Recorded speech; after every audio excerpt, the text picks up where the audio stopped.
أعوذ بالله من الشيطان الرجيم بسم الله الرحمن الرحيم قل أعوذ برب الفلق من شر ما خلق. கண்ணியத்திற்குரிய அல்லாஹ்வின் அடியார்களே, சூரத்துல் ஃபலக், சூரத்துன் நாஸ், இந்த இரண்டு சூறாக்களும் சூறாக்களாக இரண்டு பிரிந்து இருந்தாலும் இந்த இரண்டு சூறாக்களும் ஒரே நேரத்தில் ஒரே காரணத்திற்காக ஒரே சூழலில் இறக்கப்பட்ட சூறாக்கள் தான். இந்த இரண்டு சூறாக்களையும் சேர்த்தே நபி ஸல்லல்லாஹு அலைஹி வஸல்லம் அவர்கள் ஹதீஸில் பேசியிருப்பதை நாம் பார்க்கிறோம். அப்படிப்பட்ட ஒரு 7 ஹதீஸ்களை உங்களுக்கு முன்னால் இப்போது நான் எடுத்து வைக்கிறேன். முதலில் உக்பத் இப்னு ஆமிர் ரலியல்லாஹு அன்ஹு அவர்கள் அறிவிக்கக்கூடிய ஒரு ஹதீஸ். நபி ஸல்லல்லாஹு அலைஹி வஸல்லம் அவர்கள் அவங்க கிட்ட சொன்னாங்களாம், அந்த சஹாபி கிட்ட சொன்னாங்களாம், இன்று இரவு எனக்கு ஒரு சில வசனங்கள் இறக்கப்பட்டது, அருளப்பட்டது. இதற்கு முன்னால் அப்படி ஒரு வாசகங்கள் இந்த குர்ஆனில் இடம்பெறவே இல்லை. அதுதான் முதன்மையானதாக இறக்கப்பட்ட இப்படிப்பட்ட யுனிக்கான வாசகங்கள் கொண்ட 2 சூறாக்களாகும் என்று சொல்லி சூரத்துல் ஃபலக், சூரத்துன் நாஸையும் அல்லாஹ்வின் தூதர் ஸல்லல்லாஹு அலைஹி வஸல்லம் அவர்கள் இந்த 2 சூறாக்களையும் ஓதி காட்டினார்கள் அப்படின்னு சொல்லக்கூடிய இந்த ஹதீஸ் சஹீஹ் முஸ்லிம்ல 1482 1483 இலக்கத்திலும், அதே போன்று ஜாமிஉ திர்மிதியில் 2827 இலக்கத்திலும் இந்த செய்தி பதிவாக்கப்பட்டிருப்பதை நீங்கள் பார்க்கலாம். அதே போன்று உக்பத் இப்னு ஆமிர் ரலியல்லாஹு அன்ஹு அவர்கள் அறிவிக்கக்கூடிய இன்னொரு ஹதீஸ் அவங்க சொல்றாங்க பாருங்க, நானும் நபி ஸல்லல்லாஹு அலைஹி வஸல்லம் அவர்களும் மதீனாவினுடைய ஒரு மலைப்பகுதியில் ஒட்டகத்தில் ஏறி சென்று கொண்டிருந்தோம். அப்ப உகைப், நீங்க கொஞ்ச நேரம் பயணிக்கலாமே, நான் கொஞ்ச நேரம் நடக்கிறேன், நான் இறங்கிக்கிறேன் அப்படின்னு சொல்றாங்க. அப்ப உக்பத் இப்னு ஆமிர் ரலியல்லாஹு அன்ஹு அவர்கள் பதில் என்ன சொல்றதுனே தெரியல. நபி அவர்களை நடக்க விட்டுட்டு நாம மேல பயணிக்கிறதா, இது எப்படி சரியாகும் அப்படின்னு சொல்லிட்டு தயங்குறாங்க. அதே நேரத்தில் நபி அவர்கள் கேட்கிறாங்களே, அதுக்கு பதில் சொல்லாம இருந்தா எப்படி அப்படின்னும் மனசுக்குள்ள ஒரு பயம். என்ன சொல்றதுனே தெரியாம அமைதியா இருக்கிறாங்க. கொஞ்சம் தூரம் கடந்து போனோம்னா நபி அவர்கள் மறுபடியும் கூப்பிடுறாங்க, உகைப், நீங்க கொஞ்ச நேரம் உட்காரலாமே, நான் கொஞ்ச நேரம் இறங்கி நடக்கிறேன் அப்படின்றாங்க. மறுபடியும் கொஞ்சம் தூரம் நடக்கும்போது மறுபடியும் நபி அவர்கள் சொல்றாங்க, உகைப், நீங்க ஏறுங்க, நான் இறங்குறேன், நம்ம கொஞ்சம் தூரம், நீங்க கொஞ்ச நேரம் உட்காருங்க அப்படின்னு சொன்னதுமே இப்போ உக்பத் இப்னு ஆமிர் ரலியல்லாஹு அன்ஹு அவர்கள், சரி நபி அவர்கள் சொல்வதை கேட்காமல் போனால் இங்க தப்பு ஏதாவது ஆகிடுமோ அப்படின்னு சொல்லி நபி அவர்கள் இறங்கினதுக்கு அப்புறம் ஒட்டகத்துல உக்பத் இப்னு ஆமிர் ரலியல்லாஹு அன்ஹு அவர்கள் ஏறி உட்கார்ந்தாங்க. நபி ஸல்லல்லாஹு அலைஹி வஸல்லம் அவர்கள் ஒட்டகத்துக்கு கூட நடந்து வந்தாங்க. அப்ப கொஞ்ச தூரம் இப்படியே போனாங்க, மறுபடியும் அவங்க இறங்கினாங்க, நபி அவர்கள் ஏறி உட்கார்ந்தாங்க. இப்படியே இரவினுடைய பயணங்கள் போய்கிட்டே இருந்தது. இப்படி போய்கிட்டு இருக்கக்கூடிய நேரத்தில் நபி ஸல்லல்லாஹு அலைஹி வஸல்லம் அவங்க உக்பத் இப்னு ஆமிர் ரலியல்லாஹு அன்ஹு கிட்ட கேட்டாங்க, உக்பா, உங்களுக்கு ஒரு நல்ல 2 சூறாக்களை நான் உங்களுக்கு கத்துத்தரவா அப்படின்னு சொல்லி கேட்டாங்க. ஆக சிறந்த சூறாவை நான் உங்களுக்கு கத்துத்தரவா அப்படின்னு சொல்றாங்க. அப்ப உக்பா ரலியல்லாஹு அன்ஹு அவர்கள், அல்லாஹ்வின் தூதரே சொல்லி கொடுங்க அப்படின்னு சொன்னதுமே அப்ப நபி ஸல்லல்லாஹு அலைஹி வஸல்லம் அவர்கள் சூரத்துல் ஃபலக், சூரத்துன் நாஸ், இந்த 2 சூறாவையும் நபி ஸல்லல்லாஹு அலைஹி வஸல்லம் அவர்கள் ஓதி காட்டினாங்க. இப்படியே பயணம் போய்கிட்டே இருக்கு. ஃபஜ்ருடைய நேரம் வந்துடுச்சு. அப்ப ஃபஜ்ர்ல பாங்கு சொல்லி இகாமத் சொல்லி நபி ஸல்லல்லாஹு அலைஹி வஸல்லம் அவங்க தொழ வைக்கிறாங்க. அந்த தொழுகையில ஃபஜ்ருடைய தொழுகையில முதல் ரக்காத்துல சூரத்துல் ஃபலக்கையும் இரண்டாவது ரக்காத்துல சூரத்துன் நாஸையும் நபி ஸல்லல்லாஹு அலைஹி வஸல்லம் அவர்கள் ஓதி தொழ வைத்தார்கள். இது சின்ன சூரா அப்படின்னு சொல்லி நினைக்கிறதுக்கு இல்லை. இதை ஏங்க இந்த ஹதீஸ்ல பதிவாக்கப்படுதுன்னா, ஃபஜ்ருடைய தொழுகை அப்படின்னாலே பொதுவா நீளமா இருக்கும், பெரிய சூறாக்களை ஓதி தொழ வைப்பாங்க. ஆனா நபி ஸல்லல்லாஹு அலைஹி வஸல்லம் அவர்கள் இந்த சூறாவினுடைய மதிப்பு மகிமையை எந்த பெரிய சூறாவை விடவும் இந்த 2 சூறா குறைந்ததல்ல அப்படின்றத காட்டுவதற்காக தொழுகையில் மிகப்பெரிய தொழுகையான ஃபஜ்ருடைய நேரத்தில் இந்த 2 சூறாக்களையும் ஓதி தொழ வைத்து காட்டியிருக்கக்கூடிய இந்த செய்தி நஸஈ, அபூதாவுத், முஸ்னத் அஹ்மதுல பதிவாக்கப்பட்டிருக்கு. அதே மாதிரி நபி ஸல்லல்லாஹு அலைஹி வஸல்லம் அவர்களுடைய இன்னொரு ஹதீஸை பாருங்க. நபி ஸல்லல்லாஹு அலைஹி வஸல்லம் இந்த ஹதீஸையும் உக்பத் இப்னு ஆமிர் ரலியல்லாஹு அன்ஹு அவங்க தான் அறிவிக்கிறாங்க. நபி ஸல்லல்லாஹு அலைஹி வஸல்லம் அவர்கள் ஒவ்வொரு தொழுகைக்கு பின்னாலும் 3 சூறாக்களை நீ ஓதிக்கொள்ளுமாறு என்னை பார்த்து கட்டளையிட்டார்கள். எது? சூரத்துல் இக்லாஸ், சூரத்துல் ஃபலக், சூரத்துன் நாஸ். அவங்க சொல்றாங்க ஒவ்வொரு ஃபர்லான தொழுகைக்கு பின்னாடியும் உக்பா இந்த 3 சூறாவை நீங்க ஓதிக்குங்க. சூரத்துல் இஹ்லாஸ், சூரத்துல் ஃபலக், சூரத்துன் நாஸ் நீங்க ஓதிக்குங்க, விட்டுறாதீங்க என்று நபி ஸல்லல்லாஹு அலைஹி வஸல்லம் அவர்கள் எனக்கு உபதேசித்தார்கள், கட்டளையிட்டார்கள் அப்படின்னு சொல்லி உக்பத் இப்னு ஆமிர் ரலியல்லாஹு அன்ஹு அவர்கள் சொல்லக்கூடிய இந்த ஹதீஸ் திர்மிதியில் 2828வது இலக்கத்திலும் அதே போன்று நஸஈ, அபூதாவுத், முஸ்னத் அஹ்மதிலும் பதிவாக்கப்பட்டிருக்கு. அதே மாதிரி 4வது ஹதீஸ பாருங்க. ஆயிஷா ரலியல்லாஹு அன்ஹா அவர்கள் அறிவிக்கிறார்கள், நபி ஸல்லல்லாஹு அலைஹி வஸல்லம் அவர்கள் படுக்கைக்கு செல்லும் போதெல்லாம், படுக்க போறாங்க, நைட்ல தூங்க போறாங்க அப்படின்னா இப்ப 2 விதமான ஹதீஸ் இருக்கு. சூரத்துல் இஹ்லாஸ், சூரத்துல் ஃபலக், சூரத்துன் நாஸ் இந்த 3 சூறாவையும் ஓதிப்பாங்க. இன்னொரு ஹதீஸ் சூரத்துல் ஃபலக், சூரத்துன் நாஸ் இந்த சூறாக்களை ஓதி தன்னுடைய கையில் ஊதி தன்னுடைய முகம், தன்னுடைய தலை, தன்னுடைய மேனிக்கு கை எட்டும் தூரம் வரைக்கும் இதை தடவிக்கொள்வார்கள் அப்படின்னு சொல்லி ஆயிஷா ரலியல்லாஹு அன்ஹா அவர்கள் இதை கண்கூடாக பார்த்தது, காதால கேட்ட இந்த ஹதீஸ் சஹீஹுல் புகாரியில் 5017வது இலக்கத்தில் நீங்கள் காணலாம். அதே போன்று 5வது ஹதீஸ் ஆயிஷா ரலியல்லாஹு அன்ஹா அவங்க தான் இந்த ஹதீஸையும் அறிவிக்கிறாங்க.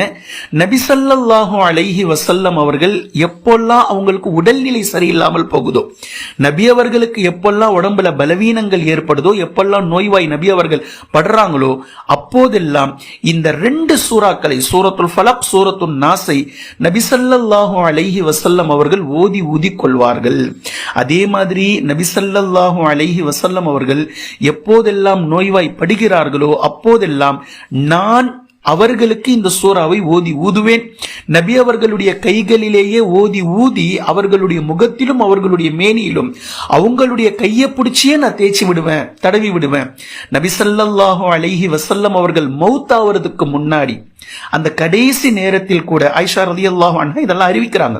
கடைசி நேரத்தில் கூட சூரத்துல் ஃபலக், சூரத்துன் நாஸ ஓதி அவங்களுடைய கையை எடுத்து நபி அவர்களுடைய உள்ளங்கையில ஊதி அவங்களுடைய கையாலேயே அவர்களுடைய முகத்திலும் அவர்களுடைய மேனியிலும் நான் தடவி விட்டேன் அப்படின்னு சொல்லி ஆயிஷா ரலியல்லாஹு அன்ஹா அவர்கள் சொல்லக்கூடிய இந்த ஹதீஸ் சஹீஹுல் புகாரியில் 5016வது இலக்கத்திலும், சஹீஹ் முஸ்லிமில் 4413, 4414வது இலக்கத்திலும், முஸ்னத் அஹ்மத், முஅத்தா இப்னு மாலிக் போன்ற எல்லா ஹதீஸ் கிரந்தங்களிலும் இந்த ஹதீஸை நீங்கள் பார்க்கலாம். அதே போன்று நபி ஸல்லல்லாஹு அலைஹி வஸல்லம் அவர்களுடைய இன்னொரு ஹதீஸை பாருங்க. அபூ சயீத் அல் குத்ரி ரலியல்லாஹு அன்ஹு அவர்கள் இந்த ஹதீஸை அறிவிக்கிறாங்க.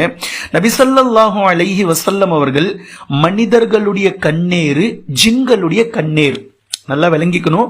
மனிதர்களுடைய கண்திஷ்டி, மனிதர்கள் போடக்கூடிய கண்திஷ்டி, ஜின்கள் இடக்கூடிய கண்திஷ்டி, இவை அத்தனை தீங்கிலிருந்தும், இந்த கண்திஷ்டியான தீங்கிலிருந்தும் நபி ஸல்லல்லாஹு அலைஹி வஸல்லம் அவர்கள் அல்லாஹ் கிட்ட எப்பவுமே பாதுகாவல் தேடிக்கிட்டே வந்தாங்க. எப்பவுமே நபி அவர்கள் துவா கேட்டா மனிதர்களுடைய கண்ணேரிலிருந்தும் ஜின்களுடைய கண்ணேரிலிருந்தும் யா அல்லாஹ் உன்னிடத்தில் நான் பாதுகாவல் தேடுகிறேன் அப்படின்னு சொல்லி இப்படி எப்பவுமே துவா கேட்பது வழக்கம். இந்த நிலையில தான் நபி ஸல்லல்லாஹு அலைஹி வஸல்லம் அவர்களுக்கு சூரத்துல் ஃபலக், சூரத்துன் நாஸ் எப்ப அருளப்பட்டுச்சோ அப்ப இந்த 2 சூறாக்களையுமே இந்த கண்ணேறுகளுக்கு பகரமாக நபி ஸல்லல்லாஹு அலைஹி வஸல்லம் அவர்கள் ஓதுவதை நான் பார்த்திருக்கிறேன் அப்படின்னு சொல்லி அபூ சயீத் அல் குத்ரி ரலியல்லாஹு அன்ஹு அவர்கள் சொல்லக்கூடிய இந்த செய்தியை ஜாமிஉத் திர்மிதியில் 1984வது இலக்கத்தில் நீங்கள் காணலாம். அதே போன்று 7வது ஹதீஸ், நபி ஸல்லல்லாஹு அலைஹி வஸல்லம் அவர்கள் உடல்நிலை சரியில்லாமல் இருக்கும்போது ஜிப்ரீல் அலைஹிஸ்ஸலாம் அவர்கள் நபி ஸல்லல்லாஹு அலைஹி வஸல்லம் அவர்களை நலம் விசாரிக்க வருவார்கள். இப்படி நலம் விசாரிக்க வரும்போது நபி ஸல்லல்லாஹு அலைஹி வஸல்லம் அவர்களை ஜிப்ரீல் அலைஹிஸ்ஸலாம் அவர்கள் ஓதி பார்ப்பார்கள். ரகாஹு ஜிப்ரீல் பில் முஅவ்விதத்தைன், சூரத்துல் ஃபலக், சூரத்துன் நாஸை கொண்டு இந்த 2 சூறாவை தான் ஜிப்ரீல் அலைஹிஸ்ஸலாம் அவர்களே நபி அவர்களுக்கு ஓதி ஊதுவார்கள் அப்படின்னு சொல்லக்கூடிய ஹதீஸ் சஹீஹ் முஸ்லிமில் 2185வது இலக்கத்தில் இருப்பதை நீங்கள் பார்க்கலாம். இப்ப 7 ஹதீஸை உங்க முன்னாடி எடுத்து வச்சிருக்கிற ஃபலக்குடைய ரப்பாக இருப்பவனிடத்தில் நான் பாதுகாவல் தேடுகிறேன் அப்படின்னு சொல்லி அல்லாஹ் கிட்ட பாதுகாப்பு தேடுறோமே, இது அல்லாஹுக்கு ரொம்ப பிடிக்கும். அப்ப இந்த 2 சூறாக்களிலும் குறிப்பாக துவங்கக்கூடிய, இந்த சப்ஜெக்ட் துவங்கக்கூடிய சூரத்துல் ஃபலக் அல்லாஹுக்கு மிகவும் விருப்பமானது அப்படின்னு சொல்லி யோகோபித்த ஒரு கருத்து உலமாக்களுக்கு மத்தியில், ஆலிம்களுக்கு மத்தியில், அறிஞர்களுக்கு, முற்கால அறிஞர்கள், பிற்கால அறிஞர்கள், இப்போது வரை உள்ள அறிஞர்களிடத்தில் இந்த ஒரு கருத்து இருக்கிறது அப்படின்றதை நீங்கள் இன்ஷா அல்லாஹ் புரிந்து கொள்ள வேண்டும். அதே போன்று அப்துல்லா இப்னு மஸ்ஊத் ரலியல்லாஹு அன்ஹு அவர்களுடைய ஒரு சிறிய கருத்து இருக்குது. அவர்களுடைய கருத்து சூரத்துல் ஃபலக், சூரத்துன் நாஸ் இந்த இரண்டு சூறாக்களும் குர்ஆனில் சேர்ந்ததல்ல. இது நபி அவர்கள் அல்லாஹ்விடத்தில் பாதுகாப்பு பெற வேண்டும் என்பதற்காக அருளப்பட்ட வசனங்கள். இது ஒரு துஆ அப்படின்னு சொல்லி அப்துல்லா இப்னு மஸ்ஊத் ரலியல்லாஹு அன்ஹு அவர்களுடைய கூற்று இருக்குது. அவங்களுடைய கூற்று என்னன்னா, இது வஹி இல்லை, இது குர்ஆன் இல்லைன்னு அவங்க சொல்ல வரல. குர்ஆன் அப்படின்ற ஒரு தொகுப்பாக தொகுக்கக்கூடிய நேரத்தில் சூரத்துல் ஃபலக், சூரத்துன் நாஸ் அதுல இல்லாம சூரத்துல் இஹ்லாஸோட குர்ஆன் முடிவடையணும் அப்படின்றது அவங்களுடைய கருத்து. அப்துல்லா இப்னு மஸ்ஊத் ரலியல்லாஹு அன்ஹு அவர்களும் கேட்டிருக்கிறாங்க, இது குர்ஆன் தான், ஆனா குர்ஆனுடைய தொகுப்பாக இருப்பது இது வேண்டாம், இது இல்ல அப்படின்னு சொல்லி அவங்களுடைய கருத்து எதன் அடிப்படையில இருக்கு அப்படின்னா, நபி அவர்கள் சொன்னதின் அடிப்படையில தான் அபூபக்கர் சித்திக் ரலியல்லாஹு அன்ஹு அவர்களுடைய ஆட்சி காலத்தில் குர்ஆன் தொகுக்கப்பட்டது. இந்த சூரா ஃபர்ஸ்ட், இது இரண்டாவது, இது மூணாவது அப்படின்ற இந்த வரிசை இருக்குல்ல, இது நபி அவர்கள் சொன்னதை வைத்துத்தான் அபூபக்கர் சித்திக் ரலியல்லாஹு அன்ஹு அவங்க அதை தொகுத்தாங்க. இந்த செய்தியில குல் அஊது பிரப்பில் ஃபலக், குல் அஊது பிரப்பின் நாஸ் இந்த ரெண்டு சூறாக்களும் குர்ஆனுடைய கடைசியில வரணும்னு சொல்லி நபி ஸல்லல்லாஹு அலைஹி வஸல்லம் அவர்கள் சொல்லி இருக்கக்கூடிய செய்தி அப்துல்லா இப்னு மஸ்ஊத் ரலியல்லாஹு அன்ஹு அவர்களுக்கு கிடைக்காமல் போயிருக்கலாம் ஒருவேளை. அதனால தான் அவங்களுடைய கருத்து அப்படி இருக்குன்னு சொல்லிட்டு சிர்ரு இப்னு ஹுபைஸ் ரஹிமஹுல்லாஹ் அவங்க கிட்ட உபை இப்னு கஅப் ரலியல்லாஹு அன்ஹு அவர்கள் பதிலளித்ததை நம்மால் பார்க்க முடிகின்றது. இது ஒரு கருத்து. இப்போ நம்ம சூறாவுக்குள்ள போக போறோம். அப்போ ஃபலக் அப்படின்ற இந்த வார்த்தையினுடைய பொருள் விடியற் காலை அப்படின்ற அர்த்தம். விடியற் காலை, அதாவது ஃபஜ்ரோடு இருக்கக்கூடிய அந்த நேரம், வைகரை அப்படின்ற நேரம் இருக்கு ஃபஜ்ருக்கு. அதே மாதிரி சுபுஹ் அப்படின்ற ஒரு நேரம் இருக்கு. ஃபலக் அப்படின்னா இரவிலிருந்து பகலை பிளந்து எடுத்தல். அல்லாஹு தாலா தான் இதை செய்யறான். இப்ப இந்த நேரத்தினுடைய ரப்பு என்று அல்லாஹு தாலா ஏன் முதல் வசனத்துல பேசுறான்? குல் அஊது, நபியே நீர் கூறுவீராக, அஊது நான் பாதுகாவல் தேடுகிறேன். யார்கிட்ட? பி ரப், ரப்பு கிட்ட நான் பாதுகாவல் தேடுகின்றேன். எந்த ரப்பு? அல் ஃபலக், ஃபலக் உடைய ரப்பு. இரவினுடைய முடிவு, பகலினுடைய துவக்கம். இரவிலிருந்து பகலை எப்படி அல்லாஹு தாலா உரிச்சி எடுக்கிறான் பாருங்க. அப்படியே ஒரு வித்து வெடித்து அதற்குள் இருக்கக்கூடிய அதனுடைய ஒரு மொட்டு அல்லது ஒரு துளிர் எப்படி வெளியே வருதோ அந்த மாதிரி பகலை அல்லாஹு தாலா அப்படி எடுத்துட்டு வரான். இப்ப சூறாவை முதல்ல நம்ம பார்க்கலாம். குல் அஊது பிரப்பில் ஃபலக் அப்படின்றது இந்த முதல் வாசகத்துல வரக்கூடிய ஒரு வார்த்தை. ஃபலக் என்பது அந்த ஃபலக் தான் இந்த சூறாவுக்கு பெயராக கொடுக்கப்பட்டிருக்குது. குர்ஆனுடைய தொகுக்கப்பெற்ற வரிசையில் 113வது சூறா இந்த சூறா. 113வது வஹியாக அறிவிக்கப்பட்டதில் 20வது வஹி இந்த சூறா. நபி அவர்களுக்கு இதுக்கு முன்னாடி 19 வஹிகள் இறக்கப்பட்டிருக்கின்றது. 5 வசனங்கள் இந்த வசனத்துல இருக்குது. அதே மாதிரி 2வது சூறாவினுடைய முன்னுரையும் இதே மாதிரி தான். ஒட்டுமொத்தமா 2 சூறாவுக்கும் சேர்த்து தான் சொல்லி இருக்கிறேன். சூரத்துன் நாஸ் 114வது சூறா, குர்ஆனுடைய தொகுக்க பெற்ற வரிசையில் வஹியாக 21வது சூறா. இது ரெண்டுமே ஒன்றன் பின் ஒன்றாக ஒன்னாதான் இறங்குது. அந்த சூறாவுக்கு பேர் சூரத்துன் நாஸ். நாஸ் அப்படின்னா மக்கள். குல் அஊது பிரப்பின் நாஸ், மலிக்கின் நாஸ், இலாஹின் நாஸ்ன்னு சொல்லி 3 வசனங்களுடைய முடிவுகளும் நாஸ் நாஸ் நாஸ்ன்னு சொல்லி வருது. சோ மனிதர்கள் என்பது இந்த சூறாவுக்கு பெயராக வைக்கப்பட்டிருக்கின்றது. இந்த சூறாவினுடைய தர்ஜுமாவை நீங்க பாத்துக்கோங்க. 11 வசனங்களுடைய தர்ஜுமாவை முதல்ல நான் சொல்லிடுறேன். அதுக்கப்புறமா இன்ஷா அல்லாஹ் ஒவ்வொரு வசனங்களுக்கான விளக்கங்களுக்கு நம்ம போகலாம். பிஸ்மில்லாஹிர் ரஹ்மானிர் ரஹீம், அளவற்ற அருளாளனும் நிகரற்ற அன்புடையோனும் ஆகிய அல்லாஹ்வின் திருப்பெயரால் நான் ஆரம்பம் செய்கின்றேன். குல் அஊது பிரப்பில் ஃபலக், குல் நபியே நீங்கள் சொல்லுங்கள், நபியே நீங்கள் கூறுங்கள், நபியே நீங்கள் கூறுவீராக. அஊது நான் பாதுகாவல் தேடுகின்றேன். பிரப்பி ரப்பிடத்தில். யார் அந்த ரப்?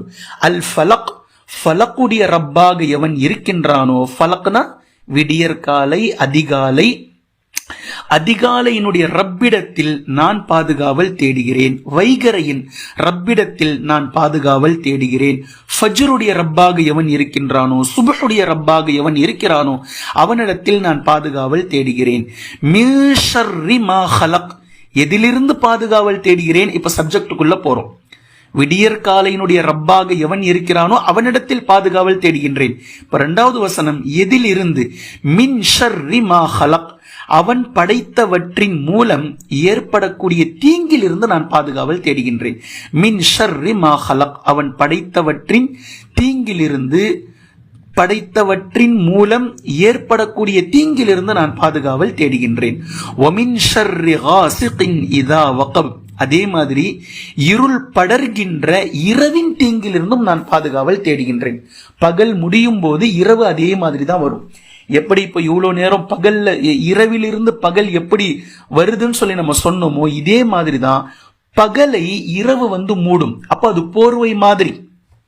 அதையும் அல்லாஹ் தஆலா குர்ஆன்ல பேசுறான். அப்ப அந்த இரவு படருது, ஒரு பகலின் மீது இரவு போர்வை மாதிரி அப்படியே படருது. அந்த நேரத்தினுடைய தீங்கிலிருந்தும் நான் பாதுகாவல் தேடுகின்றேன். 4வது வசனம் ஒமின் ஷர்ரின் நஃபாசாத்தி ஃபில் உக்த், முடிச்சுகளில் ஊதுகின்ற பெண்களின் தீங்கிலிருந்து நான் பாதுகாவல் தேடுகின்றேன்.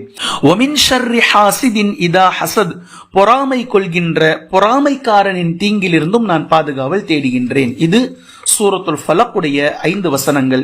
இப்ப சூரத்துல் நாஸுடைய 6 வசனங்களுடைய தர்ஜுமாவையும் நாம் இதனோடு சேர்த்து இன்ஷா அல்லாஹ் அப்படியே நம்ம பார்த்துட்டோம்னா விளக்கங்கள் பார்ப்பதற்கு எல்லாவற்றுக்கும் பொருத்தமா இருக்கும். பிஸ்மில்லாஹிர் ரஹ்மானிர் ரஹீம். குல் அஊது பிரப்பின் நாஸ் மலிக்கின் நாஸ் இலாஹின் நாஸ். குல், நபியே நீங்கள் கூறுவீராக, அஊது பிரப்பின் நாஸ், மனிதர்களின் இரட்சகனான அல்லாஹ்விடத்தில் நான் பாதுகாவல் தேடுகின்றேன்.